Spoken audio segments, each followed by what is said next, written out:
तो इससे पिछली वाली वीडियो में आपने देखा कि कंट्रोल एंड कोऑर्डिनेशन क्या होता है।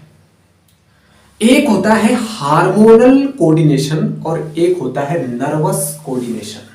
आपने देखा कि जो नर्वस कोऑर्डिनेशन है ये एनिमल्स में ही होता है इंक्लूडिंग ह्यूमन बीइंग्स, ये प्लांट्स में नहीं होता है। लेकिन दूसरी तरफ अगर हम देखें हार्मोनल कोऑर्डिनेशन को, हार्मोनल कोऑर्डिनेशन प्लांट्स में भी होता है और एनिमल्स में भी होता है। बस आपको यह ध्यान देना है कि प्लांट्स में केवल हार्मोनल कोऑर्डिनेशन होता है।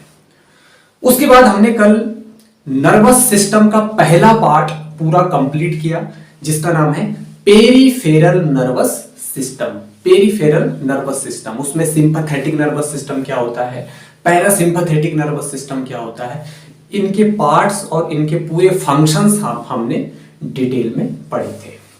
तो आज हम नर्वस सिस्टम का दूसरा पार्ट देखेंगे और उसका नाम है सेंट्रल नर्वस सिस्टम। क्या होता है सेंट्रल नर्वस सिस्टम? तो जैसे कि आपको मैंने कल बताया था कि सेंट्रल नर्वस सिस्टम के दो पार्ट हैं।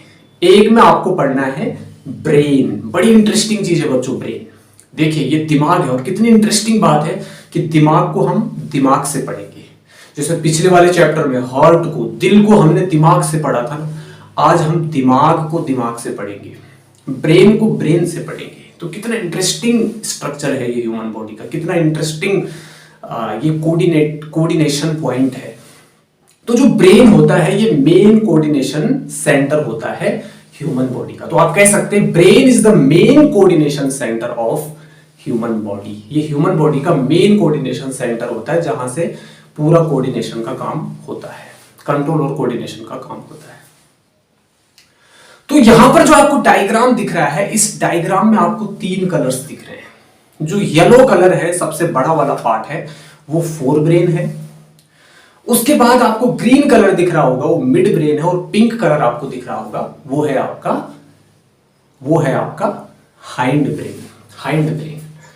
तो इन तीनों ब्रेन्स का क्या फंक्शन है, इनके क्या क्या पार्ट्स हैं, ये हम इस वीडियो में डिटेल में जाकर के पढ़ेंगे, जो आपके एग्जाम पॉइंट ऑफ व्यू से भी बहुत बहुत बहुत इंपॉर्टेंट है। और उसके बाद हम पढ़ेंगे स्पाइनल कॉर्ड। स्पाइनल कॉर्ड जो आपकी इधर पीछे से ब्रेन से जुड़ी हुई एक स्ट्रक्चर होता है, फाइबर होता है। और ये स्पाइनल कॉर्ड बैकबोन को नहीं कहते हैं।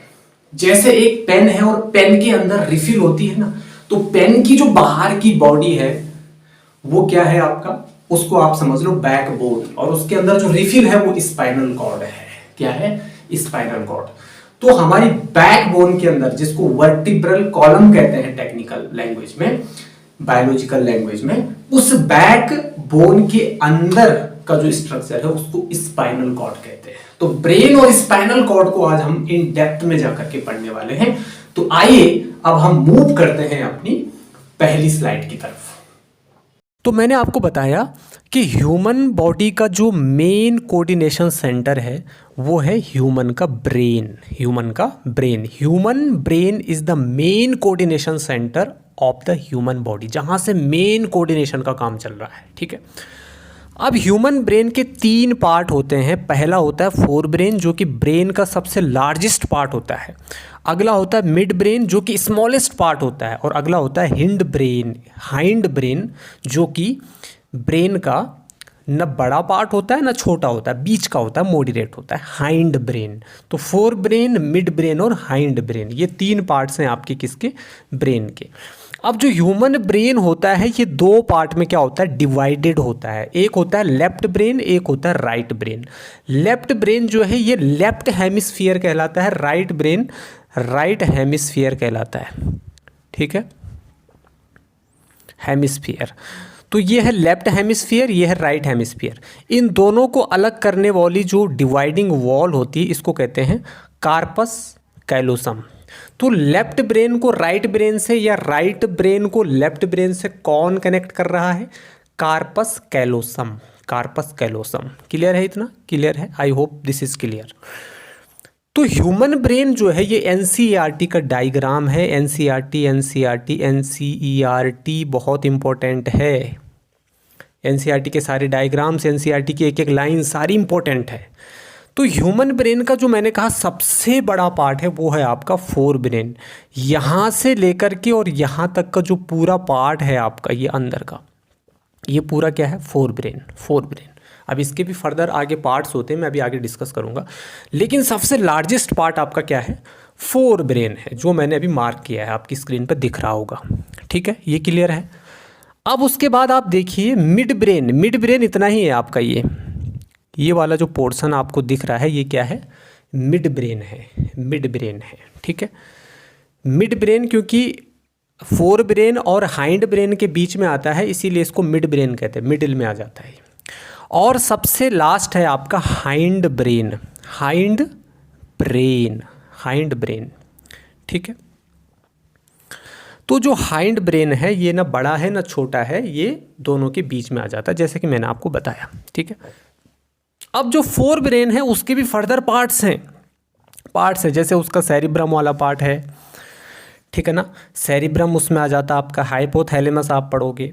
ठीक है, तो ये सारी चीज़ें अभी आप आगे जा कर के इसमें पढ़ेंगे। ठीक है, आगे की स्लाइड में मैं आपको अच्छे से इसको बताऊंगा। फिलहाल आप इस डायग्राम को अच्छे से देख लीजिएगा, अपनी बुक खोल कर के भी रखना है आपको, ताकि आपको डायग्राम और जो मैं पढ़ा रहा हूँ वो आपको एक एक चीज़ समझ में आए। हम फिर से इस डायग्राम पे आएंगे, उससे पहले थोड़ा सा हम एक ओवरव्यू ले लेते हैं कि जो आपका फोर ब्रेन होता है, फोर ब्रेन के तीन पार्ट्स होते हैं। कितने पार्ट्स होते हैं, तीन पार्ट होते हैं।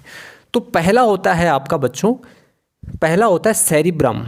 सेरिब्रम ये फोर ब्रेन का सबसे लार्जेस्ट पार्ट होता है, फोर ब्रेन का सबसे लार्जेस्ट पार्ट होता है, सबसे बड़ा पार्ट होता है। सेरिब्रम के बाद आता है आपका थैलेमस। थैलेमस क्या आता है, थैलेमस। और थैलेमस के नीचे होता है आपका हाइपोथैलेमस। हाइपोथैलेमस, हाइपो वर्ड का मतलब, हाइपो वर्ड का मतलब बिलो होता है। क्या होता है, बिलो यानी नीचे। क्योंकि ये थैलेमस के नीचे होता है इसीलिए इसको हाइपोथैलेमस कहा जाता है। तो फोर ब्रेन के कितने पार्ट्स हो गए, तीन पार्ट्स हो गए, सेरिब्रम, थैलेमस, हाइपोथैलेमस। थैलेमस और हाइपोथैलेमस को कनेक्टिवली एक साथ जोड़ करके एक वर्ड में हम कहते हैं डाईएनसेफेलॉन। क्या कहते हैं, डाईएनसेफेलॉन। डाईएनसेफेलॉन, थैलेमस और हाइपोथैलेमस दोनों को मिला करके क्या बोलते हैं हम, डाईएनसेफेलॉन। उसके बाद मिड ब्रेन के कोई पार्ट्स नहीं होते हैं। ठीक है ना, इसका क्या काम है उसको मैं भी बताऊंगा। हाइंड ब्रेन के बारे में देख लीजिए आप। हाइंड ब्रेन के तीन पार्ट्स होते हैं। पहला पार्ट होता है आपका पोन्स, दूसरा होता है मेडुला ऑब्लेंगेटा, जिसको कि मेडुला भी कहते हैं, और तीसरा होता है सेरिबेलम। क्या होता है, सेरिबेलम। देखो बच्चे यहाँ पे ना सेरिब्रम और सेरिबेलम में बड़े कन्फ्यूज होते हैं, तो आपको ध्यान रखना है। हाइंड ब्रेन का पार्ट है आपका सेरिबेलम, सेरिबेलम, और फोर ब्रेन का पार्ट है आपका सेरिब्रम, सेरिब्रम। ठीक है, ये क्लियर है।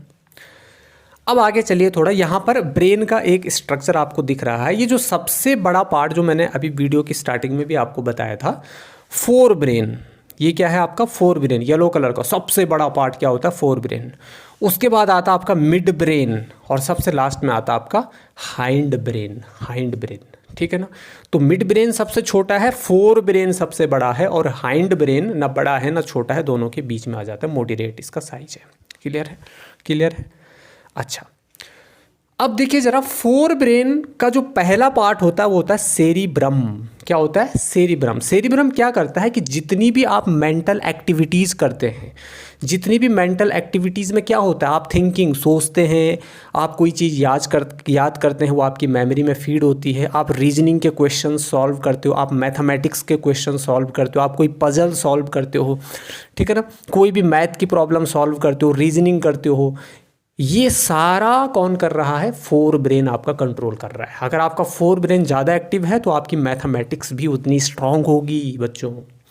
जितने भी इमोशंस क्रिएट होते हैं, उन इमोशंस को, उन भावनाओं को कौन कंट्रोल करता है, फोर ब्रेन। और स्पीच, जो भी आप सोच समझ करके बोलते हो उस समय आपका फोर ब्रेन क्या होता है, एक्टिव होता है। जैसा आप बोलते हो ना, दिमाग से काम लो, दिमाग से बात करो, मतलब सोच समझ करके बात करो, तो सोचने समझने का काम किसका है, फोर ब्रेन का है, फोर ब्रेन का है। ठीक है ना। Interpret sensation and response to pain, cold, heat and pressure. ठीक है ना। जब भी आप प्रेशर में आते हो या जब भी आपको गर्मी होती है, ठंड लगती है, दर्द होता है, तो उसको भी रिस्पॉन्ड करने का काम किसका होता है? फोर ब्रेन का काम करता है, ठीक है ना। तो जो भी सेंसेशन आप जो भी सेंस करते हो आप अपने एनवायरनमेंट में, जिस भी स्टिमुलाई के प्रति आप रिस्पॉन्स करते हो, वहाँ पर आपका फोर ब्रेन उस चीज़ को कंट्रोल करता है। क्लियर हो गया। उसके बाद डाइएनसेफेलॉन, जिसके दो पार्ट होते हैं, पहला होता है थैलेमस, दूसरा होता है हाइपोथैलेमस। हाइपोथैलेमस, तो थैलेमस क्या कर रहा है? It is also known as relay station. इसको रिले स्टेशन भी कहा जाता है। किसको? थैलेमस को। थैलेमस को, ठीक है ना। ये सिग्नल को पास ऑन करने का क्या कर रहा है? एक तरह से काम कर रहा है स्पाइनल कॉर्ड से, और फिर आपके हाइंड ब्रेन में, हाइंड ब्रेन से मिड ब्रेन में, फिर आपके जो सबसे ऊपर वाला पार्ट आपका जो होता है, ठीक है ना, उसमें क्या करता है? ये फोर ब्रेन में उन सिग्नल्स को क्या करता है? पास ऑन करता है, ठीक है ना। तो थैलेमस जो है इसको रिले स्टेशन भी कहा जाता है, ठीक है। अब मेन है आपका हाइपोथैलेमस। हाइपोथैलेमस इसको हम एंडोक्राइन ग्लैंड में भी काम पढ़ेंगे, क्योंकि एज अ ग्लैंड भी काम करता है, क्योंकि बहुत सारे हार्मोन्स को सीक्रेट करने में मदद करता है।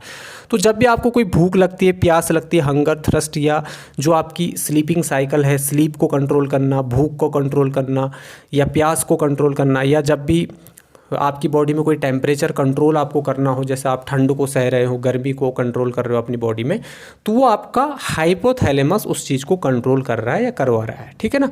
और हार्मोनल सिक्रीशन, जो हम आगे इसी के दूसरे पार्ट में अच्छे से जानेंगे इसके बारे में, ठीक है। अब है आपका मिड ब्रेन। मिड ब्रेन क्या करता है? It acts as a bridge and transmit signal from forebrain and hindbrain. Forebrain और हाइंड ब्रेन से ये क्या करता है? सिग्नल्स को ट्रांसमिट करने का काम करता है, क्योंकि ब्रिज का काम करता है। जैसे ब्रिज से गाड़ियाँ पास ऑन होती है ना, एक जगह से दूसरी जगह, ऐसे ही इसमें से सिग्नल क्या कर रहा है? ये पास ऑन कर रहा है। ये मिडिल में है, तो नीचे क्या है आपका? Hind brain. तो हाइंड ब्रेन से मिड ब्रेन से होकर के मिड ब्रेन वहाँ पर ब्रिज का काम कर रहा है, ठीक है ना। मान लो इधर आपका क्या है? इधर आपका हाइंड ब्रेन है, फिर बीच में आपका मिड ब्रेन है, सबसे ऊपर आपका फोर ब्रेन है, ठीक है ना। तो यहाँ से ये किसका काम कर रहा है? एक तरह से ब्रिज का काम कर रहा है। किसका काम कर रहा है? ब्रिज का काम कर रहा है, ठीक है ना। It is mainly concern with sense of site and hearing, ठीक है। आप देखते हो या कोई चीज़ आप हेयर करते हो, सुनते हो, तो उसको जब वो सेंस होती है आपके कानों से या आपकी आँखों से, तो उसका सिग्नल को कैप्चर करने का भी काम ये कर रहा है, उसको कंट्रोल करने का एक तरह से काम कर रहा है आपका कौन? Mid brain. इसमें भी थोड़ा बहुत इसका रोल होता है, ठीक है। अब है आपका हाइंड ब्रेन। हाइंड ब्रेन क्या करता है? जो इनवॉलेंट्री एक्शन होते हैं वो हाइंड ब्रेन क्या करता है? कंट्रोल करता है। देखो बच्चों, मैंने कल की वीडियो में या इससे पिछले वाली वीडियो में, जिसका लिंक डिस्क्रिप्शन बॉक्स में भी दिया गया है, उसमें मैंने आपको बताया था कि जो इनवॉलेंट्री एक्शंस होते हैं, अनैच्छिक क्रियाएं जो होती हैं आपकी बॉडी में, जो आपकी इच्छा से नहीं होती, आपकी हार्ट बीट आपकी इच्छा से नहीं हो रही है, आपका डाइजेशन आपकी इच्छा से नहीं हो रहा है, पेरिस्टाल्टिक मूवमेंट जो आपकी इसोफेगस की वॉल में होता है वो आपकी इच्छा से नहीं हो रहा है, वो ऑटोमेटिकली चल रहा है। लेकिन उन इनवॉलेंट्री एक्शंस को भी कौन कंट्रोल कर रहा है? हाइंड ब्रेन कंट्रोल कर रहा है। कौन कंट्रोल कर रहा है? हाइंड ब्रेन कंट्रोल कर रहा है, ठीक है। तो इसका पहला जो पार्ट है वो है pons. Pons concern with regulation of breathing rate and sleeping cycle. जो स्लीपिंग साइकिल है और जो आपका ब्रीदिंग रेट है, श्वास को अंदर लेना फिर छोड़ना, श्वास को अंदर लेना फिर छोड़ना, उसका जो रेट है, ठीक है ना, उसको कंट्रोल करने का काम कर रहा है कौन? हाइंड ब्रेन, ठीक है। इसमें जो हाइंड ब्रेन का पोन्स वाला पार्ट, इसमें जो आपका मेडुला ऑब्लिंगेटा है, ये रेगुलेट करता है आपकी हार्ट बीट को। हार्ट बीट भी क्या है? हार्ट बीट क्या है भाई? इनवॉलेंट्री एक्शन है कि नहीं है, ठीक है। ब्रीदिंग रेट क्या है? इनवॉलेंट्री एक्शन है कि नहीं है, ठीक है। अपने आप चल रही है आपकी ब्रीदिंग्स, ठीक है। हालांकि कुछ एक टाइम पीरियड तक, कुछ समय तक आप रोक सकते हो, पर लेकिन वो आपकी कंट्रोल में थोड़ी है, ठीक है। ब्लड प्रेशर आपके कंट्रोल में नहीं है, यही उसको क्या कर रहा है? ये भी इनवॉलेंट्री एक्शन है, ठीक है। ये भी हाइंड ब्रेन का मेडुला ऑब्लिंगेटा क्या कर रहा है? कंट्रोल कर रहा है। कफिंग, आपको अचानक से खांसी हो जाती है, स्नीजिंग, अचानक से आपकी इच्छा के अनुसार आती है कि स्नीजिंग, आपके नाक में कोई डस्ट पार्टिकल चला गया और आपको अचानक से स्नीजिंग आ गई, तो हाइंड ब्रेन का मेडुला ऑब्लिंगेटा वाला पार्ट उसको क्या कर रहा है? कंट्रोल कर रहा है। सैलाइवेशन, लार अपने आप बनता रहता है आपके मुंह में। वोमिटिंग, आपको उल्टी होती है जिस टाइम पे। और रेट ऑफ रेस्पिरेशन, रेस्पिरेशन के रेट को ये क्या कर रहा है? कंट्रोल करता है। क्या करता है? कंट्रोल करता है, ठीक है। तो उसके बाद आता है आपका तीसरा पार्ट हाइंड ब्रेन का, सेरिबेलम। बेलम से याद रखना बैलेंस, जो बॉडी के बैलेंस को बनाने में हेल्प कर रहा है। क्या कर रहा है?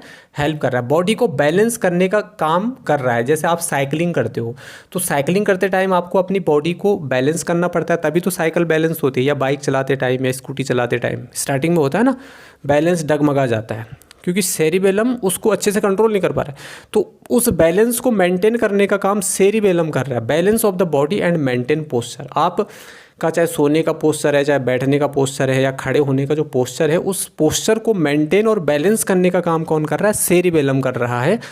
कोऑर्डिनेट्स द मूवमेंट्स, मूवमेंट्स को कोऑर्डिनेट कर रहा है, बैलेंस ऑफ द बॉडी को मेंटेन कर रहा है, पोस्चर को मेंटेन कर रहा है। कौन? आपका सेरिबेलम। बेलम से याद रखोगे बैलेंस, बैलेंस में जो हेल्प करता है वो कौन है? आपका सेरिबेलम। ठीक है। तो how are nervous organs? Nervous organs मतलब जिन ऑर्गन से नर्वस सिस्टम बना हुआ है, ब्रेन और स्पाइनल कॉर्ड। ठीक है ना। तो ब्रेन और स्पाइनल कॉर्ड जो कि सेंट्रल नर्वस सिस्टम के पार्ट है, ये कैसे प्रोटेक्टेड होते हैं? ये इनकी सुरक्षा कौन कर रहा है? ठीक है ना भाई, ये इतनी चीज़ें आपको प्रोवाइड कर रहे हैं, है ना। मैंने अभी आपको बताया सारे पार्ट्स के क्या क्या काम है।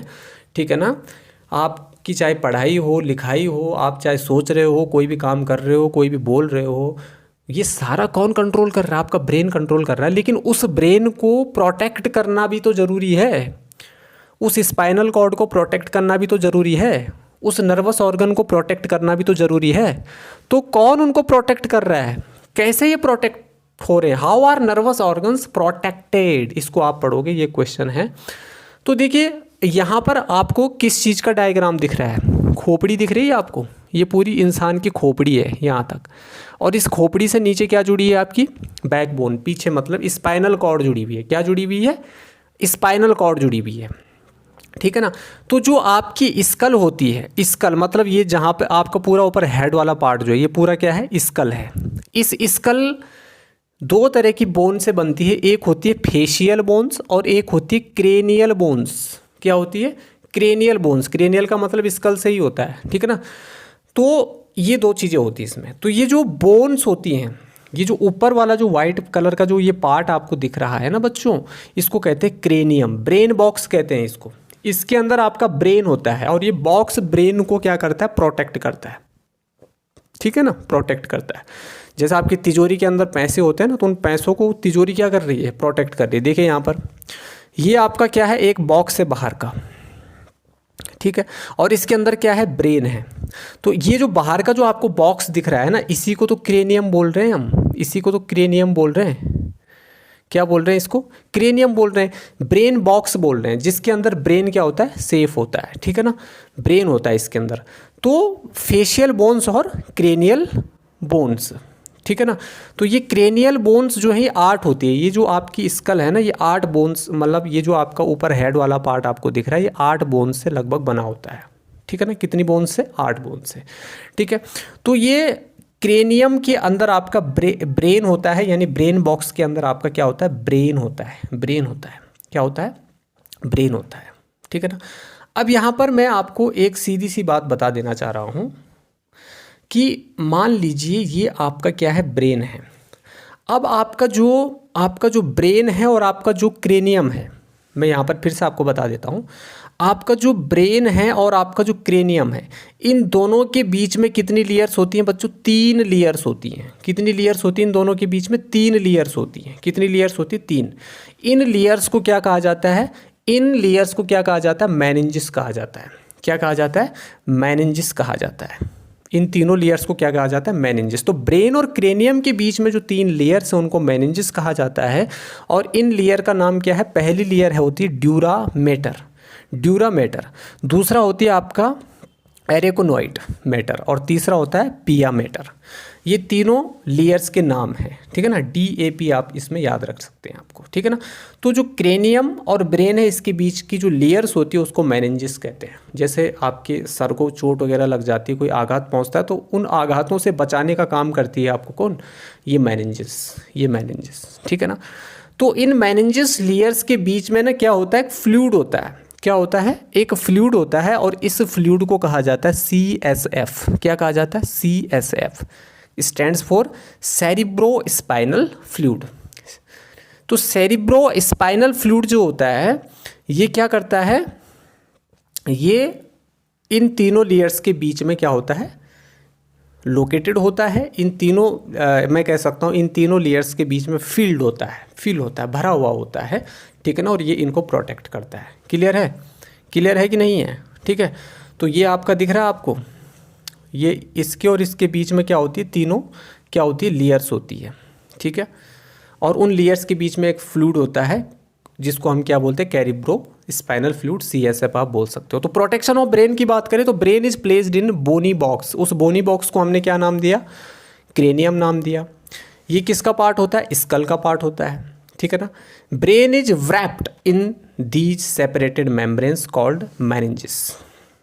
ब्रेन जो होता है इन सेपरेट मेम्ब्रेन्स के बीच में wrapped होता है, लिपटा हुआ होता है, तो इनको क्या कहा जाता है, मेनिंजेस कहा जाता है। ब्रेन और क्रेनियम के बीच में जो 3 लेयर्स होती है उनको क्या कहा जाता है, मेनिंजेस कहा जाता है। इनके बीच में जो फ्लूइड होता है उसको CSF फ्लूइड कहा जाता है। और ये फ्लूइड किसको प्रोटेक्ट करता है, ब्रेन को प्रोटेक्ट करता है, कहीं कोई इंजरी ना हो जाए या कोई शॉक वगैरह लग जाता है तो शॉक से या इंजरी से उसको इंजर्ड होने से बचाता है। कौन आपका, ये फ्लूइड, ठीक है ना। तो इस तरीके से ये क्या होता है, प्रोटेक्ट होता है, ठीक है। क्लियर है जी, क्लियर है। अब इसी तरीके से स्पाइनल कॉर्ड होती है आपकी। अब मैं फिर से उधर ही चलता हूँ थोड़ी देर के लिए। ये आपकी स्पाइनल कॉर्ड दिख रही है आपको, ये वाली। अब स्पाइनल कॉर्ड जैसे पेन के अंदर रिफिल होती है ना, तो पेन क्या है, बाहर का बॉक्स है, बाहर की प्लास्टिक बॉडी है, और रिफिल क्या है, अंदर की चीज़ है। तो रिफिल स्पाइनल कॉर्ड है और बाहर की जो प्लास्टिक बॉडी है वो क्या है, बैकबोन है। तो बैकबोन और स्पाइनल कॉर्ड अलग अलग होती हैं। मतलब स्पाइनल कॉर्ड जिसको वर्टिब्रल कॉलम भी कहते हैं टेक्निकल लैंग्वेज में या बायोलॉजिकल लैंग्वेज में, तो वो जो स्पाइनल कॉर्ड होती है वो किसके अंदर होती है, बैकबोन के अंदर होती है। इसमें भी बाहर की तरफ क्या होती है, लेयर्स होती हैं। क्या होती हैं, लेयर्स होती हैं। इनको भी स्पाइनल मेनिंजेस कहते हैं क्योंकि ये स्पाइनल कॉर्ड में होती हैं। तो क्या होता है, स्पाइनल कॉर्ड भी स्पाइनल मेनिंजेस में क्या होता है, wrapped होता है एंड कंसिस्ट ऑफ CSF। इसमें भी CSF फ्लूइड क्या होता है, भरा हुआ होता है। ये क्या करता है, वर्टिब्रल कॉलम को यानी बैकबोन से क्या होता है, प्रोटेक्टेड होता है। जैसे आपकी ब्रेन क्रेनियम से प्रोटेक्टेड होता है, यानी बोनी बॉक्स जो है, हड्डियों का जो एक बॉक्स है, ब्रेन बॉक्स जिसको हम कह रहे हैं, उससे प्रोटेक्टेड होता है। ऐसे ही आपकी जो वर्टिब्रल कॉलम है वो किसको प्रोटेक्ट करती है, आपकी जो बैकबोन है वो आपकी स्पाइनल कॉर्ड को प्रोटेक्ट करती है क्योंकि स्पाइनल कॉर्ड उसके अंदर होती है, ठीक है ना। अब थोड़ा हम, ये तो आपका ब्रेन और स्पाइनल कॉर्ड का कॉन्सेप्ट पूरा यहीं पे ख़त्म हो जाता है।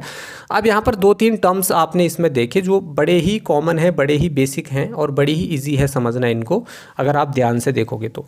वॉलेंट्री एक्शंस क्या होता है, इनवॉलेंट्री एक्शंस क्या होता है, रिफ्लेक्स एक्शन क्या होता है। जो वॉलेंट्री एक्शंस होता है, these actions can be control by our own will. Voluntary actions जो है हमारी ऑन विल, हमारी अपनी इच्छा से कंट्रोल होते हैं। जैसे आप डांस करते हो तो अपनी इच्छा से ही तो करते हो, पढ़ते हो तो अपनी इच्छा से ही तो पढ़ते हो, लिखते हो तो अपनी इच्छा से ही तो करते हो, खेलते हो तो अपनी इच्छा से ही तो करते हो। इसमें थिंकिंग इन्वॉल्व होती है और ब्रेन भी इन्वॉल्व होता है क्योंकि आप सोच समझ कर ही तो चलते हो या डांस करते हो, और आपका ब्रेन भी इसमें इन्वॉल्व होता है, आपका ब्रेन भी इसमें काम करता है। तो इस तरीके के जो एक्शंस होते हैं इनको वॉलेंटरी एक्शंस कहते हैं। इनवॉलेंटरी एक्शंस क्या होते हैं, अनैच्छिक, जो आपकी इच्छा से नहीं हो रही। These actions can not be controlled by our own will, ये हमारी विल से नहीं हो रही हैं, ध्यान देना। इसमें थिंकिंग इन्वॉल्व नहीं होती है, इसमें ब्रेन भी इन्वॉल्व नहीं होता है, सॉरी, इसमें ब्रेन क्या होता है, इन्वॉल्व होता है। पंपिंग ऑफ ब्लड को पंप करना, हार्ट के द्वारा ब्लड को पंप करना, क्या ये आपकी इच्छा से हो रहा है, नहीं। पेरिस्टाल्टिक मूवमेंट जो मैंने आपको डाइजेस्टिव सिस्टम में ईसोफेगस में बताया था, जब फूड नीचे जाता है तो वहाँ पे पेरिस्टाल्टिक मूवमेंट होता है, समझ आया कि नहीं, ठीक है ना। तो ये इनवॉलेंट्री एक्शन है, ठीक है।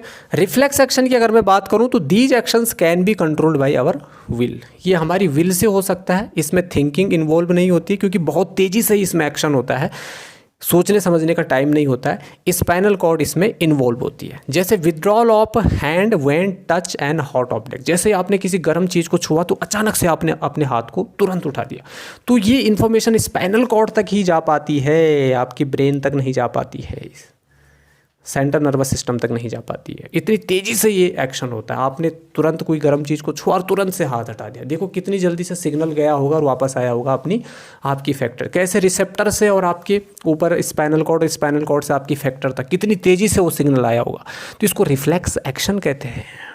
जैसे किसी ने आप पे पीछे से कांटा चुभाया और आपने तुरंत से हाथ उठा दिया, तो ये रिफ्लेक्स एक्शन है। रिफ्लेक्स एक्शन है। क्या होता है रिफ्लेक्स एक्शन, इस पर डिटेल से क्वेश्चन आपके पास आ सकता है। ये एक रैपिड एक्शन होता है बच्चों। रैपिड मतलब बहुत तेज़ी से होने वाला एक्शन है। अनकॉन्शियस होता है। इसमें आपका दिमाग बिल्कुल ज़्यादा वो नहीं होता है, ज़्यादा टाइम नहीं होता है उसके पास सोचने के लिए कि जैसे आपका हाथ जल रहा है तो आप सोचोगे क्या कि मैं अपने हाथ को उठाऊं या नहीं उठाऊं। आप तुरंत से हटा देते हो। इमीडिएट होता है, ऑटोमेटिक होता है, इनवॉलेंटरी होता है। ठीक है ना। Response of our body to a stimulus controlled by spinal cord. Spinal cord से क्या होता है, कंट्रोल होता है। कहीं ना कहीं ब्रेन भी इसमें इनडायरेक्टली इन्वॉल्व होता है, डायरेक्टली नहीं, क्योंकि जब आपका हाथ या आपका हाथ जब किसी गर्म चीज़ पर गया तो आप तुरंत अपने हाथ को उठाते हो, तो ये रिफ्लेक्स एक्शन हो गया। लेकिन ये कहीं ना कहीं आपके दिमाग में ये मेमोरी तो बनी जाती है ना कि भाई कल मेरे हाथ पर इस तरीके से गर्म चीज़ में गया और मैंने तुरंत से अपना हाथ हटा दिया। तो आपका ब्रेन अगली बार से क्या करेगा, उसके पास मेमोरी है कि अब अगली बार से आपको काम को क्या करना है, थोड़ा सोच समझ के करना है, हाथ जलाने वाले काम नहीं करने हैं। ठीक है ना। यहाँ पर एक चीज़ और देख लीजिए, सिग्निफिकेंस क्या है रिफ्लेक्स एक्शन का। As it is a fast action, चूँकि एक फास्ट एक्शन है, it enables the animals to respond immediately to the harmful stimuli so that no harm is cause to it. यही इसका महत्व है, सिग्निफिकेंस है कि ये इमीडिएट एक्शन करवाता है हमसे। जो भी स्टिमुलाई हमने रिसीव किया, हमारे सेंस ऑर्गन ने या रिसेप्टर ने उसको रिसीव किया, उससे ये इमीडिएट एक्शन करवाता है, रैपिड एक्शन करवाता है, ताकि हमें कोई नुकसान ना हो, ताकि हमारा हाथ ना जले, ताकि हम पर कोई चीज़ ना चुभे। ठीक है ना। एग्जाम्पल क्या हो सकते हैं रिफ्लेक्स एक्शन को, withdrawal of hand suddenly from a hot object. किसी हॉट ऑब्जेक्ट पर आपका हाथ गया और आपने तुरंत अपना हाथ पीछे की तरफ कर दिया, इसको कहते हैं रिफ्लेक्स एक्शन। कफिंग, तुरंत से आपको कफ आया। स्नीजिंग, तुरंत से आपको छींक आई, ये भी तो रिफ्लेक्स एक्शन है। क्लोजिंग ऑफ आईलिड्स, आपने अपनी आंखें बंद कर दी, जब कोई पार्टिकल आपकी आंखों के अंदर जाता है तो आप तुरंत से अपनी आंख बंद कर देते हो, तो ये भी रिफ्लेक्स एक्शन है। Shivering when it is too cold, जब बहुत ज़्यादा ठंड होती है तो अपने आप आपकी बॉडी कँपाने लगती है, ये भी रिफ्लेक्स एक्शन का ही एग्जाम्पल है बच्चों। ठीक है। उसके बाद है reflex arc, the path travelled by an nerve impulse during a reflex action is called reflex arc. क्या होता है, the path travelled by an nerve. ठीक है ना। इम्पल्स, जब नर्व इम्पल्स मतलब जो इन्फॉर्मेशन होती है, सिग्नल्स होते हैं आपकी बॉडी से आपकी ब्रेन तक पहुंचने वाले जो सिग्नल्स होते हैं रिफ्लेक्स एक्शन के दौरान, तो वो जो सिग्नल जिस रास्ते से जाते हैं, जिस पाथ से होकर के गुजरते हैं, उस पाथ को रिफ्लेक्स आर्क कहते हैं। क्या कहते हैं उसको, रिफ्लेक्स आर्क कहते हैं। क्लियर है। जैसे आपका हाथ जला तो आपके हाथ के जलने की जो इन्फॉर्मेशन है वो कहाँ कहाँ से होकर के गई आपकी स्पाइनल कॉर्ड तक, वो रिफ्लेक्स आर्क कहलाता है। ठीक है। ये यहाँ पर एनसीईआरटी का बहुत बहुत बहुत इंपॉर्टेंट डायग्राम है, इसको नोट कर लेना आप, आपकी बुक में ही मिल जाएगा। देखो क्या हुआ, आपने कोई गर्म चीज़ छुई तो रिसेप्टर इन स्किन, स्किन में कौन सा रिसेप्टर होता है, थर्मो रिसेप्टर होता है, कल इससे पिछली वाली वीडियो में बताया था। ठीक है ना। तो वो थर्मो रिसेप्टर जो है आपके हाथ के जलने की जो इन्फॉर्मेशन है, यहाँ से ये क्या, ये हीट क्या है, स्टिमुलस है या स्टिमुलाई है। ठीक है ना।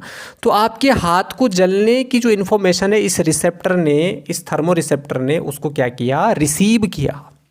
रिसेप्टर क्या है, हीट, पेन, उस हीट को या उस पेन को, उस स्टिमुलाई को उस रिसेप्टर ने एक्सेप्ट किया, रिसीव किया, और वो सेंसरी न्यूरॉन के थ्रू कहाँ पहुँच जाता है, सेंसरी न्यूरॉन के थ्रू वो आपके सीएनएस तक पहुँच जाता है। सीएनएस स्पाइनल कॉर्ड तक, क्योंकि सीएनएस का पार्ट ब्रेन भी होता है, ब्रेन तक सीधा नहीं पहुँचता है, वो स्पाइनल कॉर्ड तक पहुँचता है। स्पाइनल कॉर्ड में ही रिले न्यूरॉन के पास जब वो जाता है तो रिले न्यूरॉन से वो मोटर न्यूरॉन के थ्रू आपके इफेक्टर तक पहुंचता है। इफेक्टर क्या है, मसल्स इन आर्म, आपकी जो आर्म, आपकी जो हाथ भुजाएं हैं, उनकी जो मसल्स हैं जो जली, जिन पर हीट को आपने सेंस किया, उस इफेक्टर तक वो इन्फॉर्मेशन गई।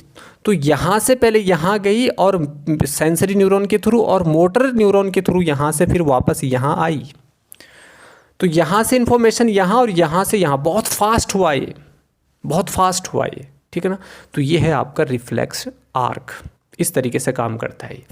और यहाँ पर मैसेज टू ब्रेन, लास्ट में ब्रेन को क्या मैसेज मिलता है, जब आपका हाथ वगैरह जलता है तो आप सोचने लगते हो, अपने ब्रेन में आपकी एक मेमोरी बन जाती है कि यार उस टाइम पे मैंने कोई हॉट ऑब्जेक्ट को टच किया और अचानक से मेरा हाथ जल गया, अगली बार से मैं ध्यान से टच करूँगा, कोई कपड़ा वगैरह उठा के टच करूँगा, तो आपकी ब्रेन में वो मेमोरी क्या हो जाती है, सेव हो जाती है।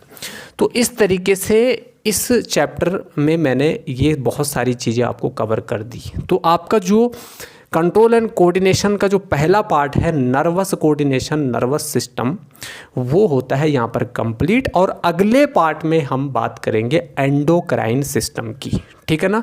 तब तक आप अपनी अच्छे से तैयारी करते रहिए, हंसते रहिए, मुस्कुराते रहिए, खेलते भी रहिए, लेकिन पढ़ाई भी करते रहिए, क्योंकि पढ़ाई भी बहुत बहुत बहुत ज़्यादा इंपॉर्टेंट है। आपके एग्जाम्स भी आने वाले हैं और उन एग्ज़ाम्स की प्रिपरेशन के लिए आप अपनी पढ़ाई को अच्छे से करिए, ठीक है ना।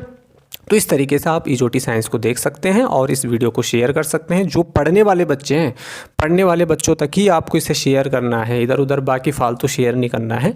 जो आपके दोस्त हैं, फ्रेंड्स हैं, स्टूडेंट्स हैं, उन तक ही इस वीडियो को शेयर करना, ताकि उनको भी इस वीडियो से कुछ बेनिफिट मिल सके। तो आज की वीडियो को देखने के लिए आपका बहुत बहुत शुक्रिया। Thanks for watching.